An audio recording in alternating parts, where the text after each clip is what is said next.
connection is so very valuable when we talk about getting to know our patients and the care that we would like to provide. I don't know if I went a lot into it, but I've been on both sides of the fence. And as someone who's had to receive treatment and to provide it, it's really important that we start looking at people for who they are and where they are. And I think oftentimes we prescribe to the fear that this person is not valuable enough for us to continue to work with them. I know I've been asked 100 times throughout my addiction process, when was I gonna stop? When was I gonna let it go? But at that 101 time was the one that made the difference. So we have to start looking at people's humanity and start looking at the reflection of what we can do for them as people. I think when we look forward in the future about how we can most impact the people who we work with, we have to be more patient-centered, more family-centered. If I didn't make it to this appointment, you might want to ask me why. Maybe I didn't have transportation. Maybe I have an abusive person at home.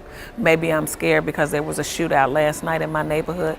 There's a multitude of reasons why some people don't do what they need to do. And we just sometimes need to ask why.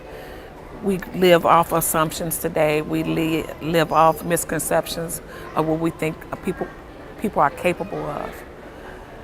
But with that, what are we capable of as people who now understand and can provide those services?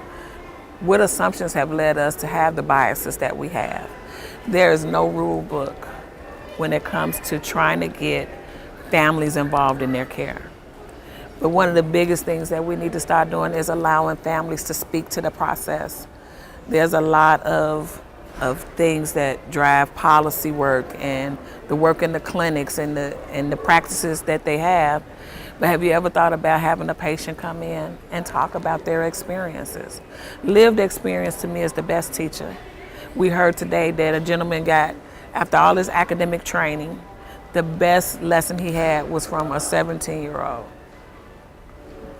with lived experience. I've often sat places and heard, after all their years of working in this field, that they have a different way of looking at mothers on drugs, because they heard how I was able to overcome my addiction and also overcome all the biases, all the assumptions, all the judgments, and really rise above those barriers.